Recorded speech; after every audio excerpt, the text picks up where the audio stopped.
Hello and welcome to PCI Webinars. Today's webinar, Get Prepared to Speak Impromptu with Mitchell Friedman. Mitchell develops people. Known as an enthusiastic, energetic, and insightful professional, he basks in opportunities to help others to achieve their full potential. Mitchell is a senior lecturer in the Graduate School of Business and Public Policy at the Naval Postgraduate School. He concurrently serves as Northern California Director of the Institute of Advanced Advertising Studies.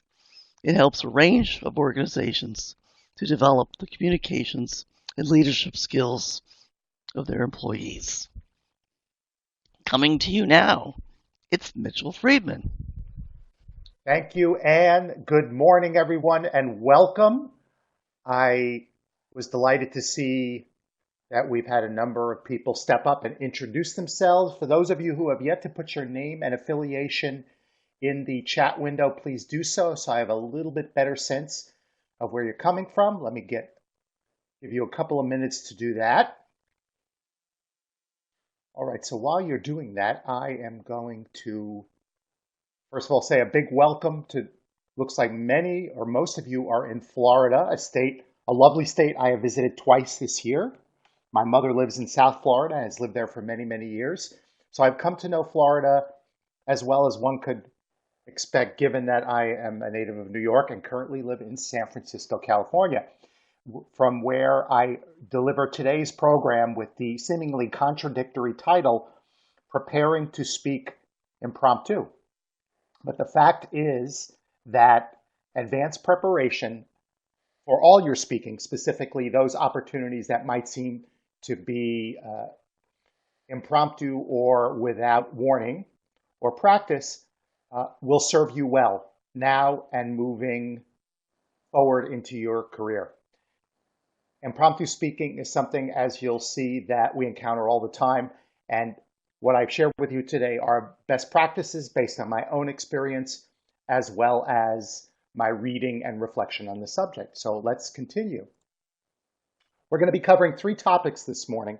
First of all, as I would suspect most, if not all of you, have experience in delivering planned talks where you're invited to speak or you're scheduled to speak on a certain topic. I'm going to compare those two impromptu speeches and identify how they are similar, because they are similar in many respects, but they also differ in some critical respects as well. Second, we'll look at when you can expect to encounter opportunities to speak impromptu, and then finally, how to prepare. Three big topics. As always, I urge you to participate and contribute very, very frequently as you can. I have a number of prompts built into the webinar. The programs that we offer here through PCI Webinars are only as valuable as you can make them applicable to your work day in and day out. So I'm certainly going to be asking you to contribute as you see fit throughout the next 50 minutes, excuse me. So with that, let's continue. So, prepared speeches. You have been asked to speak. Typically, where are you asked to speak, and or when are you asked to speak? What are the types of speeches that you give, that you prepare for and plan for? If you'll just enter some of those into the chat box, we can use those as a starting point for our discussion. Okay, great. So I see one common thread in the posts is training, delivering training to staff. I would presume peer-to-peer training, as well as training for people you might supervise. I see a number of those. I see orientation or to the library, I would presume. So for consumer or patron oriented, speaking at staff meetings, presentations. Good. Somebody mentioned, thank you. Somebody mentioned onboarding of new employees. Absolutely critical. And I think, as an aside, an undervalued opportunity to really engage people from the outset of their employment experience as they start to work with you and hopefully remain with you for a long time. So different opportunities to speak. And then let's look at where you might have an opportunity to speak impromptu. Same question, or same questions, but in reference to impromptu speeches. Where might you encounter impromptu speaking opportunities, and when might you encounter them? If you'll enter your responses into the chat box, then we can use those as we move full force into the content I'm going to be presenting today. So where and when will you be able to speak impromptu? Fantastic. I'm seeing a number of responses here. Certainly when you attend a professional event, a conference, and you interact informally with other attendees, that is a form of impromptu speaking, absolutely. When you are asked for an opinion or information on a subject at a committee meeting or any other venue, generally when being asked questions, absolutely. Questions are often catching us off guard, or may catch us off guard. So, and in general, lots of meetings that you attend, I would guess, it seems like there are no lack of meetings to attend, so no lack of opportunities to speak impromptu. Well, fact is, every day, everywhere, anytime, you're going to be delivering impromptu speeches, or you're going to have the opportunity to deliver impromptu speeches. So, in other words, you can't avoid them should you choose to take advantage of them. So now that's sort of a general lay of the land. Impromptu speeches everywhere, formal prepared speeches, less frequent, but nonetheless there. Now I want to speak a little bit about their similarities and differences. And again, I cover this subject because many, if not all of you, have certainly thought about and delivered lots of prepared speeches, but the bridge over to impromptu speeches might not be something you've thought about, hence you're on this program with me today. So prepared speeches include a number of ingredients, and we're not going to necessarily go over these in detail, but nonetheless, I wanted to share them with you by way of painting as complete a picture as possible. So first of all, typically you are invited or asked to deliver a presentation, let's say at a meeting. You are asked to speak on a certain topic. There is a certain context. In other words, it's a specific meeting on a specific day or a specific conference held at a specific venue. You are challenged to organize your material around a main point or an opinion or a point of view, call it whatever you like. The best advice I ever received about writing when I initially started in the public relations field was to get clear about your point of view and organize your material around that. And certainly that's as true for public speaking as it is for any other form of communication. So you're going to have a point of view, opinion, or a main point, and then to support that point, you'll do research and deliver one or more arguments in support of that point of view. Finally, you take all that material, you organize it in some fashion, whether that's chronological, whether that's by subject, whether that's from parts to the whole. There are lots of ways to organize presentations. And then you will take that structure, those materials, that sense of how you're going to present this material, and create a PowerPoint or other visual display, and then you're going to practice. So from subject to practice, and then finally delivery. A number of different phases, and depending on how you prepare for presentations, planned presentations, you may spend more time on one of these than others. And the more I found, the more you prepare and deliver presentations, the more likely you are to meld a number of these steps into fewer steps. Nonetheless, this is the general overview for a prepared speech. Now, impromptu speeches share a focus on a certain subject, because typically you're asked to speak on a subject, or the opportunity presents itself to speak on a subject.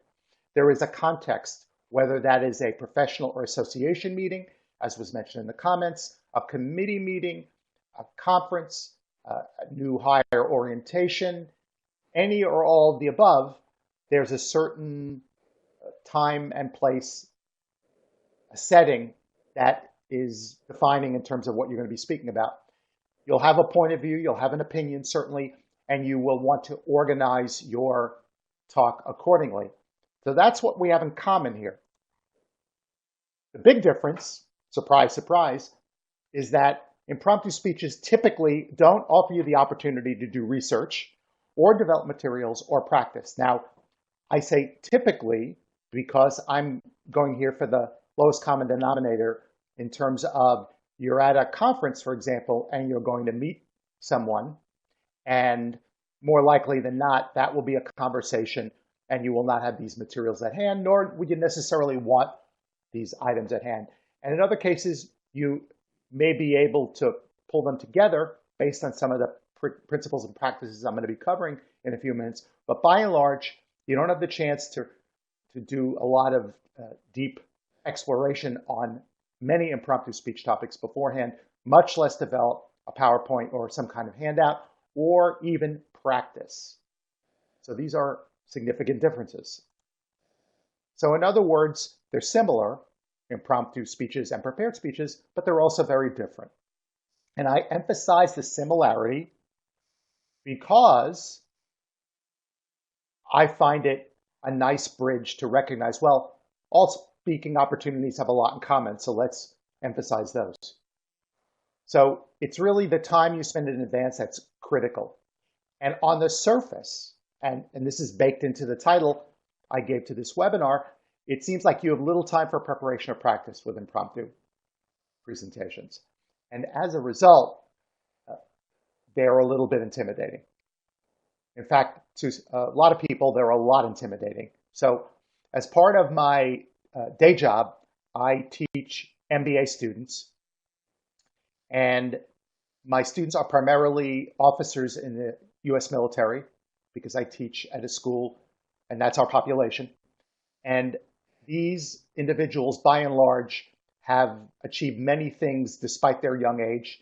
They've been to places and they've received an education that really is without equal. And they're very accomplished. And yet, when I teach a communications class and I say that there's impromptu speaking included in the class and they will have to do it, they, by and large, get very nervous and anxious. And in some cases, will do whatever they can to avoid these. And that's perfectly understandable and natural, and that's why I want to bring it up here as well. So, bottom line is, there's good news in this, in that you can prepare for impromptu presentations. Yeah, impromptu, sure. A surprise, perhaps, but you can prepare, and we're going to talk a little bit about how you can prepare. So I've talked a lot about this. It feels like there's been a buildup. So what do you actually do here? How do you actually prepare? So I want to start with one of those, or two of those common elements that I mentioned earlier. Those are, the subjects about which you're going to be speaking and the specific context within which you will be speaking. And again, there's comfort here in that there are similarities between prepared speeches and impromptu speeches in this regard. So, in other words, let's start off with you and your perspectives again. When you encounter opportunities to speak impromptu at your professional association committee meetings, at your staff meetings, at new and higher orientations, wherever and whenever you are asked to speak without advance notice, what subjects are you asked to speak about? And more specifically, where and when? So any of you or all of you would love to type in to the chat box your responses to this. We can use that as a launching point for our discussion. Okay, while some of you are finishing up, I'm seeing town hall meetings where you're facing an audience, I would assume a broad-ranging audience, different people from different aspects of the university system or the community, where you don't know what the questions are going to be. Asked, I would say day in, day out, what's happening in the library, what activities are going on, what resources are being offered. And as somebody said, sometimes they're the same subject as planned speeches. So in other words, The reason I ask this question again is to highlight that, we have we know oftentimes what we're going to be asked, but in general, sometimes we don't, but by and large, we often do. And therefore, we can use that as a starting point. Here are some common impromptu speaking opportunities above and beyond what you've already been sharing.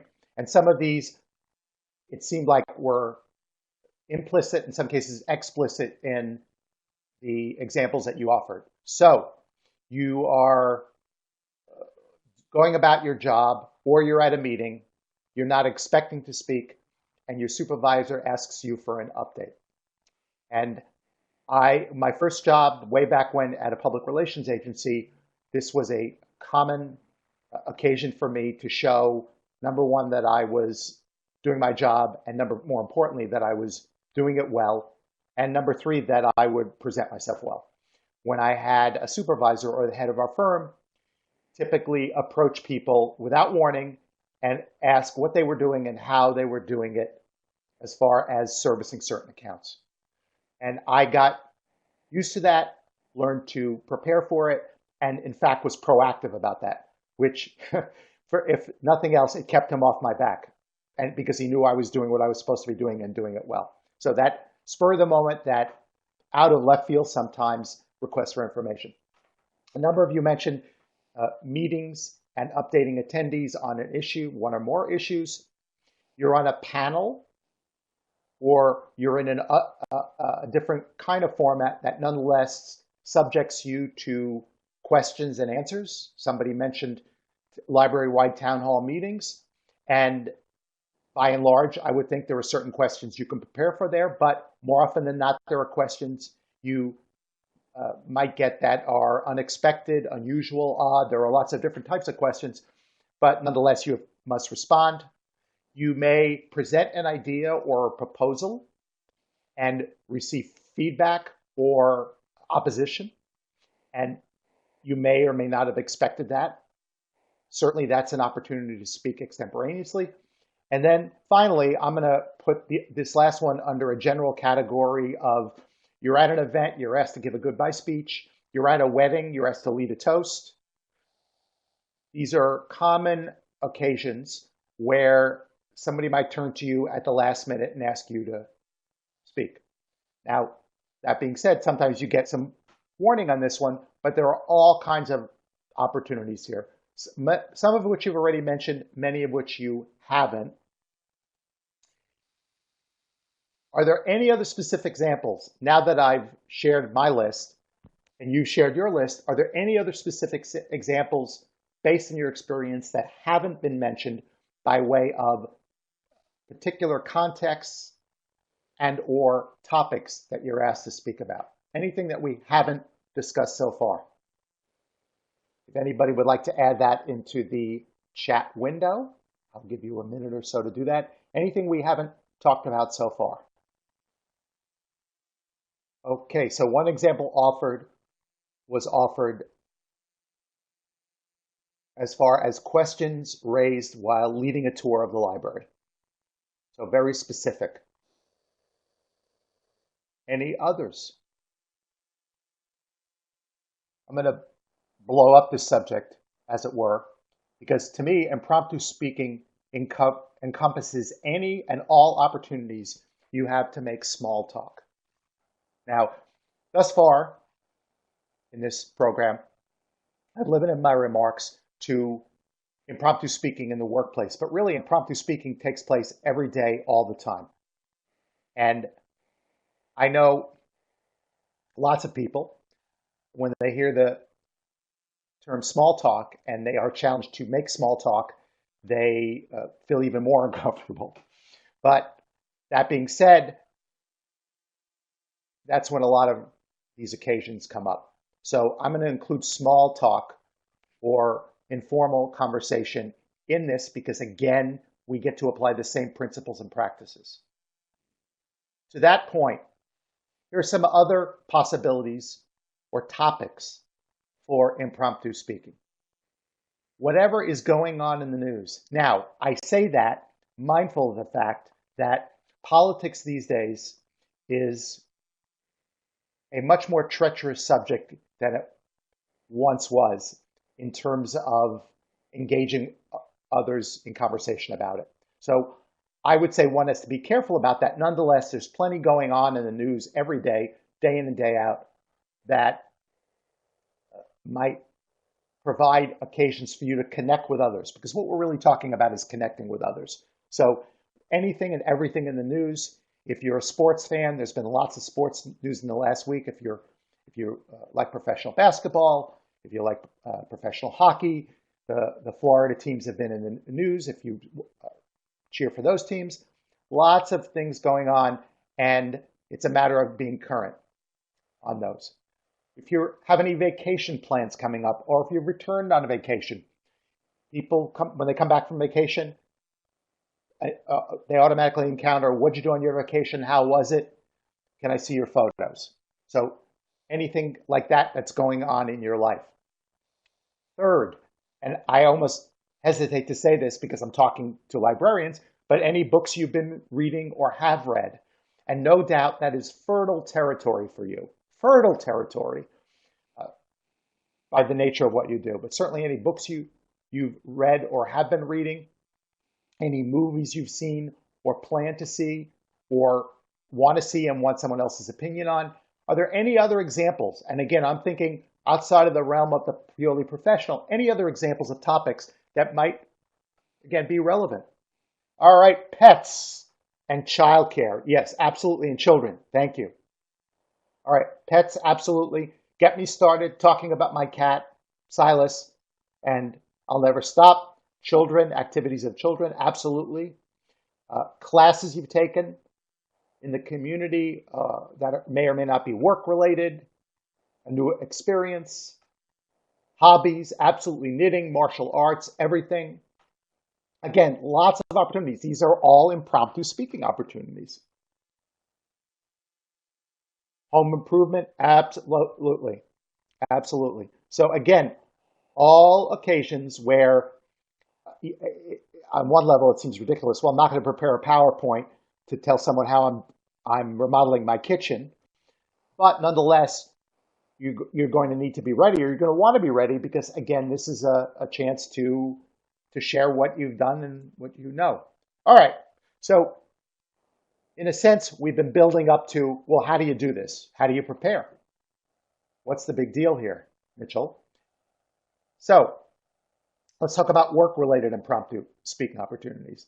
And my guess is you're doing some, if not all of these, but nonetheless, I have found these to be tried and true in terms of helping me to get ready for a talk or an opportunity to speak that I may not be able to foresee. First of all, I spend time in advance of a meeting reviewing the agenda. What's going to be covered, the order of presentations, the subjects that are mentioned, the subjects that may not be mentioned. I want to see it before I go into the meeting so I can orient my mind towards those subjects and be better able to reference material that's relevant. Second, and this is a big one, at least in my experience, to make sure you have read and or feel comfortable with what's been in your email box. Now, I don't know, maybe it's because I'm in academia, I tend not to think so, but I know many people who just don't read their email. They don't check their email, they don't read their email, and that makes for some awkward conversations. So stay current on your email, read supporting documents when you can, because I think that automatically lends itself to participation. Third, if there's any material that's been shared, links to videos, community documentation, anything or everything that provides you information on your broader context, on the stakeholders you engage with, on the places where you live or work, I would say I would urge you to take full advantage of it.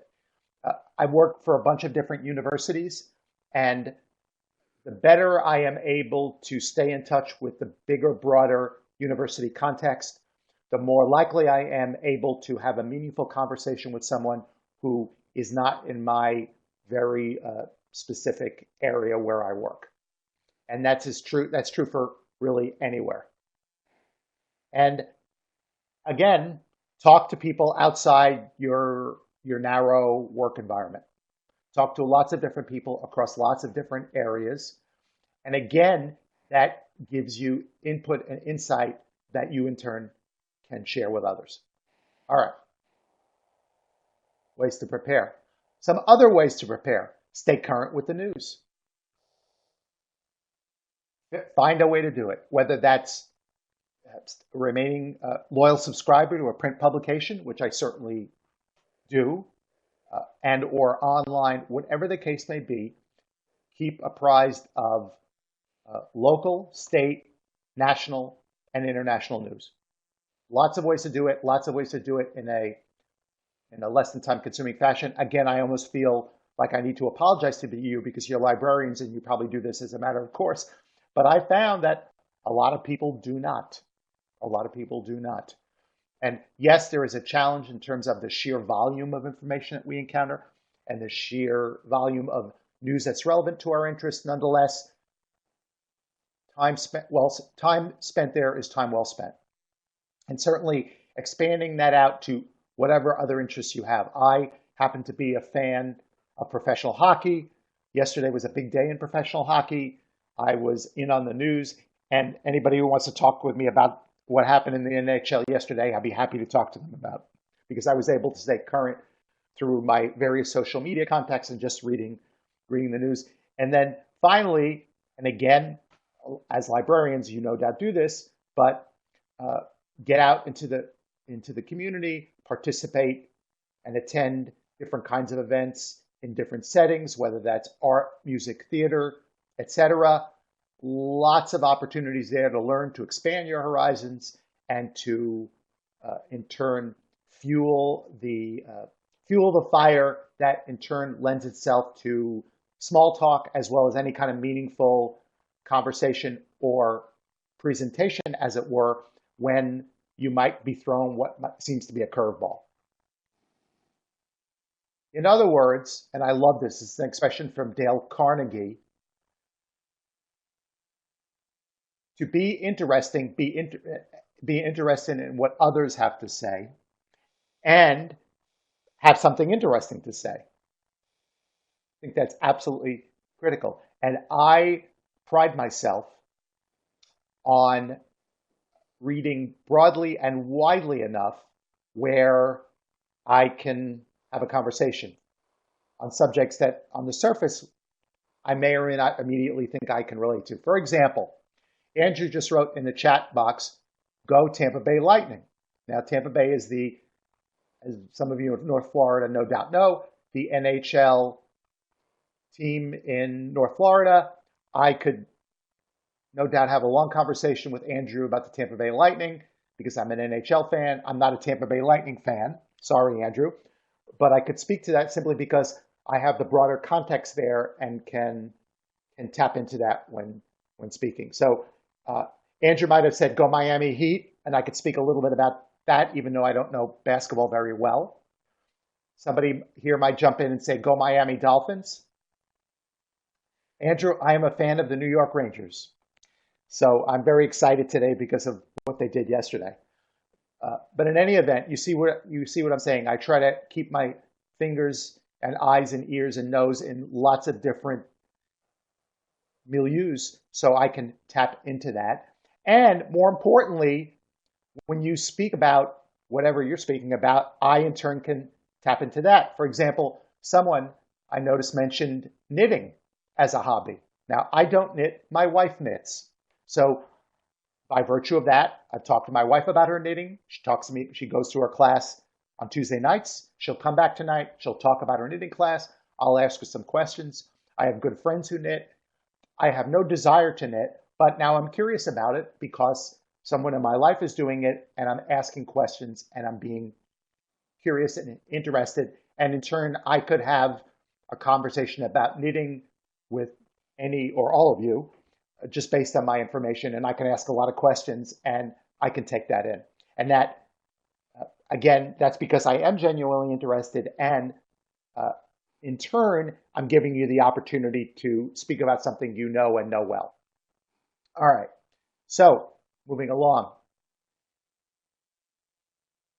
a statement I made a little while ago that may or may not fly for you, but nonetheless, I think it is critical here for helping you anchor whatever you're saying in firm ground, and that is uh, knowing what your opinion or point of view is.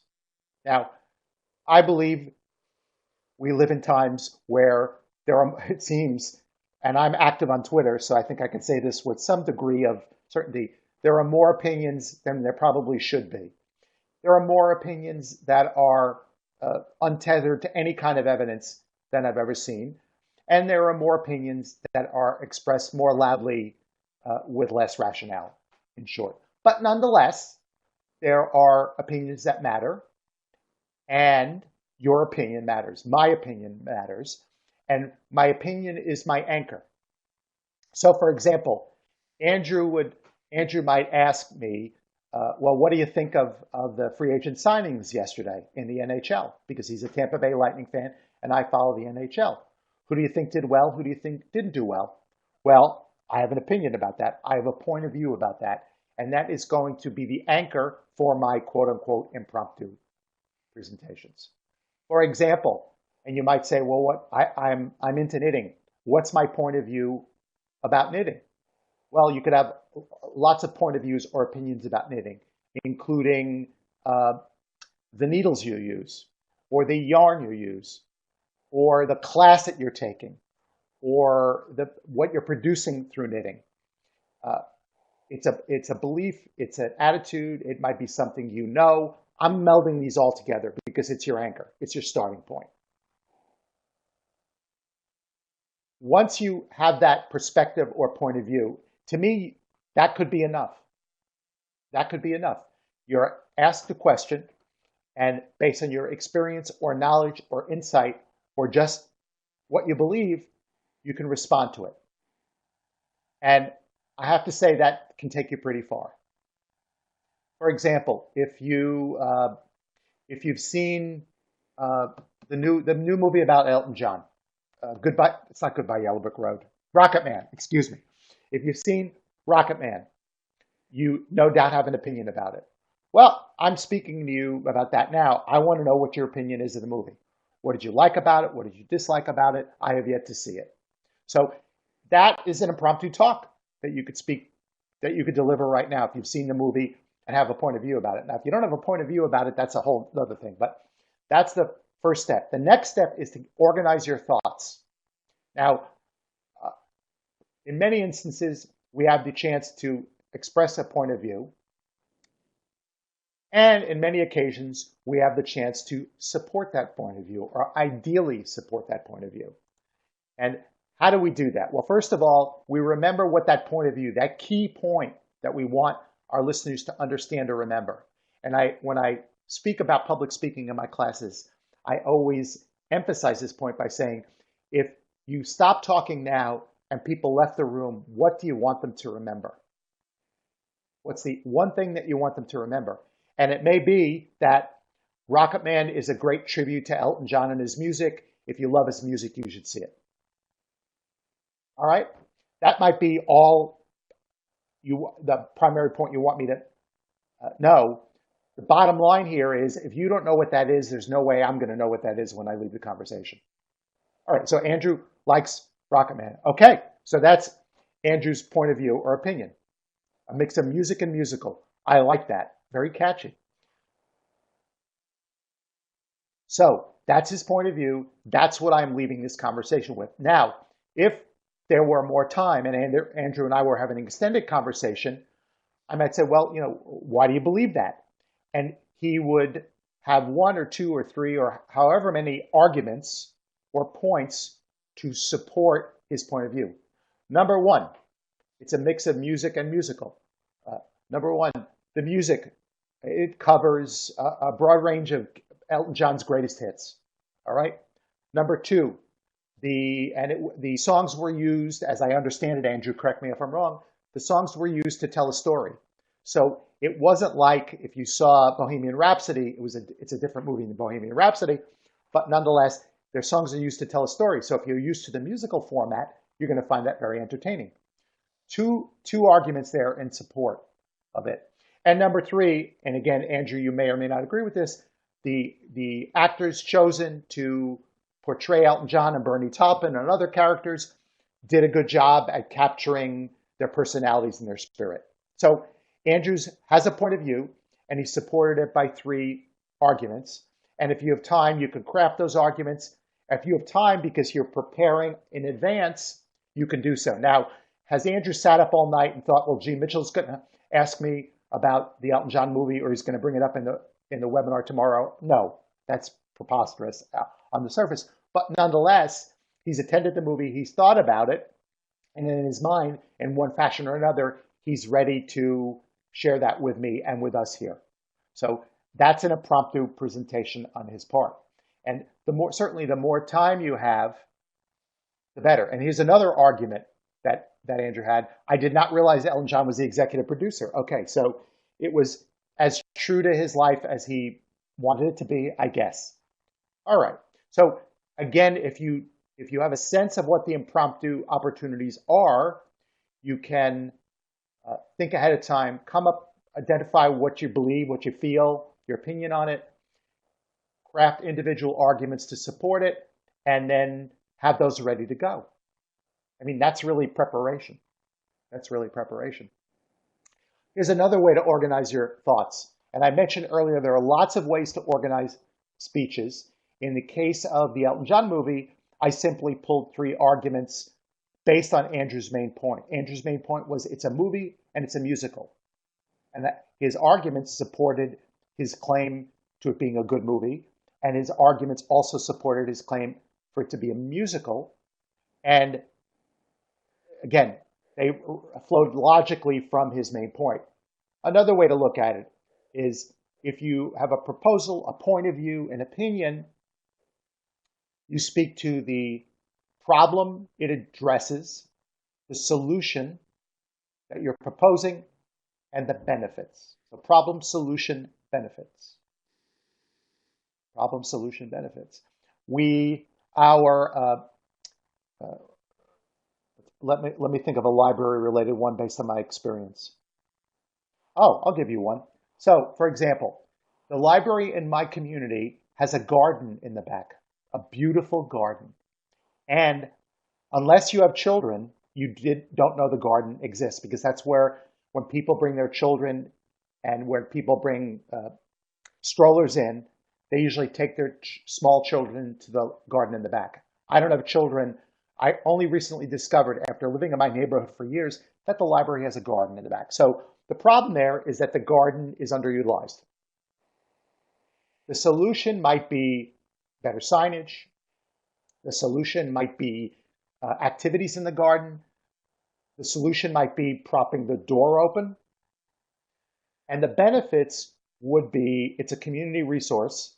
It's a garden space in a heavily urban environment. It's a place to decompress. It's a place to collect your thoughts. It might be a place to simply meditate. And it's a place to step back. And frankly, that's good for all of us. So again, that's one opportunity. One opportunity that I came about in my life. Secondarily, there's another way to organize your thoughts is when you have a point of view on an issue.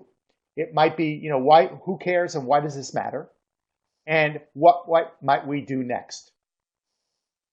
So to use the same example, the issue is an underutilized garden. Why it matters is it's a resource that can help foster the mental and spiritual and even physical well-being of the community. And that's all members of the community. And the next steps might be signage, events, and everything that I like. Same topic, different ways to cover it. And by and large, I find over time, one of these or perhaps other ways of organizing material come naturally to you so that you can think, okay, here's my topic, here are my arguments, boom, boom, boom, and you can conceptualize them without even having to write them down. Again, a couple of ways there to do things. So the bottom line here, the big picture is always go with what you know. And I hear this a lot from students when they're speaking, both in prepared settings that allow them to speak with PowerPoint and other materials, as well as impromptu. Well, uh, I don't know much about that. I don't know about that subject. No one's going to care about that subject. People care if you care. And this is not necessarily a test, so to speak. So find a way in that relates to your experience, that what you know and what you care about. For example, going back to the Tampa Bay Lightning. Do I follow the Tampa Bay Lightning religiously? No. However, I follow the NHL, and I know that. And again, I'm not necessarily going to make a big deal about this, Andrew, but they had the best record in the league last year, and then they got eliminated in the first round of the playoffs. I know that some of their players, Ryan McDonough was a New York Ranger. So based on what I know, I can have a conversation with Andrew about the Tampa Bay Lightning. Based on what I know. Not based on I'm a fan of the Tampa Bay Lightning. So your launching point is always who you are and what you know and what you can do with what you know. Some additional resources here. The first is a book that I have read and asked my students, my MBA students to read. It's about how really in the author's opinion, all speaking is impromptu.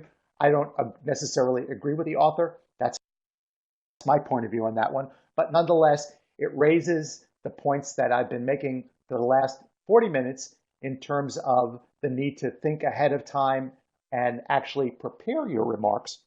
And the second is an article that I came across in the Wall Street Journal that I used as a reference here. And then finally, not on the screen, is Toastmasters. And I was a Toastmaster for many years.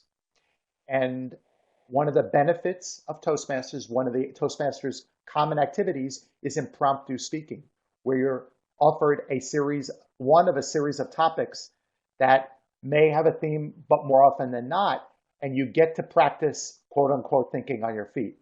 Are there any Toastmasters in the audience? If you are, just please enter your name in the chat box.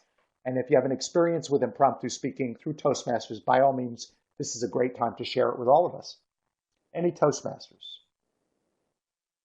So Andrew, as you were a Toastmaster years ago, you probably remember doing impromptu speaking in Toastmasters, or table topics, as they call it. Table topics, right. Again, a series of impromptu talks.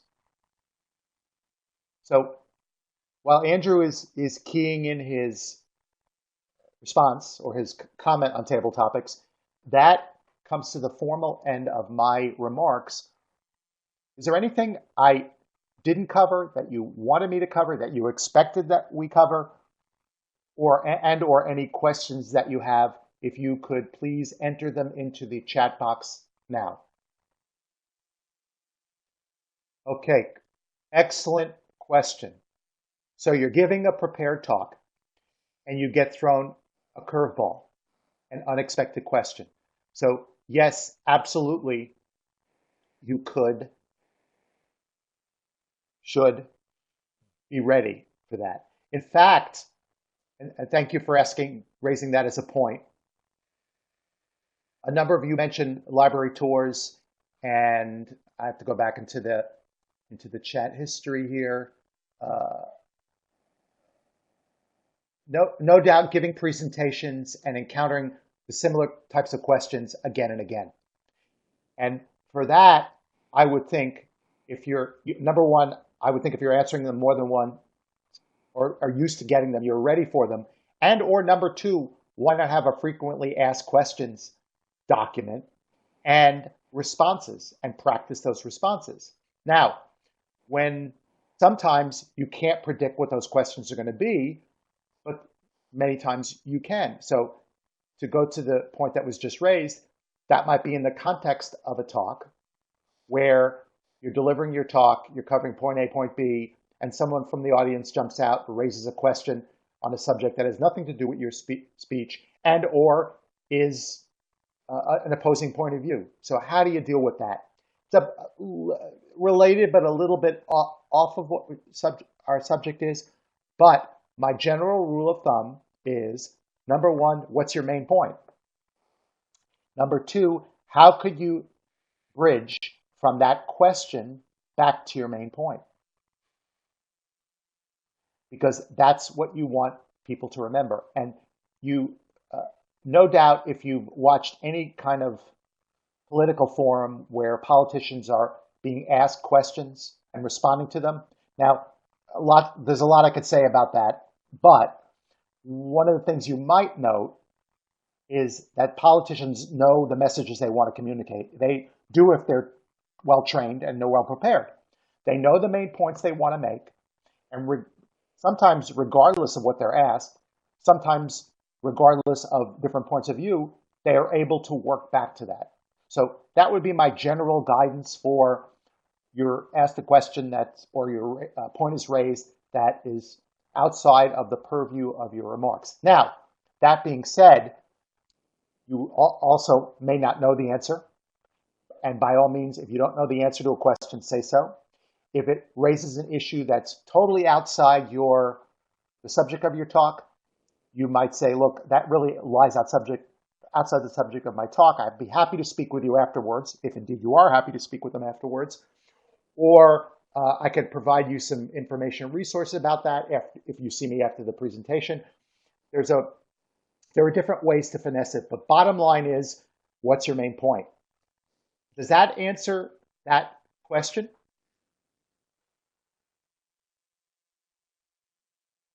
Great. Are there any other questions? All right, impromptu speaking skills to social media interactions. Wow. That could be a whole nother program, Andrew. All right, so boy, what my approach to social media is that I, in general, pick and choose my spots. And sometimes I think long and hard before I jump into certain conversations. I do not engage in political conversations on social media. They're too fraught with peril, and frankly, people can get nasty. Right, right. It becomes a spitting match. And there's an example that came up last week where a columnist for a paper wrote a column, and a bunch of people responded to it in a certain way, and then he responded to them, and people supported him. So I pick and choose my spots there, and I tend to stay away from topics that are controversial. That being said, I have definite points of view. I'll give you a quick example. So there was in my Twitter feed just this week, somebody was complaining about companies that buy domain names and hoard them and then try to sell them to you if you need them. And they were saying how terrible and horrible this is. And I said, well, I agree, but this has been going on since the internet started. Well, I don't understand why you're upset now.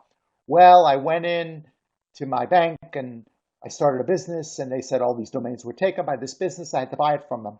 And I said, well, I don't know what to say about that, and I understand your frustration, but people have been buying up domain names since the internet started. So, I didn't know what else to say. So that's a case where I have very strong opinions. Somebody might disagree with that. That's fine, but the conversation is fairly narrowly constrained given the subject. All right, I'm getting the prompt. We are at 8:28 or 11:28 your time. We're out of time here. Thanks so much for spending time with me today. Have a good rest of the day. Have a good July 4th. I'll be on for a few more minutes if you have anything you want to ask about. Otherwise, have a fantastic rest of the day, and go Florida Panthers. Okay, thanks, Mitchell. Anybody have any other comments or questions for Mitchell? It's interesting how many different circumstances we all do need to speak off the cuff, as it were. Yes. Yes.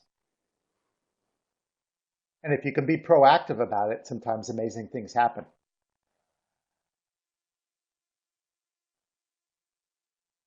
That's right, all day long. All right, I don't see any other questions coming yet.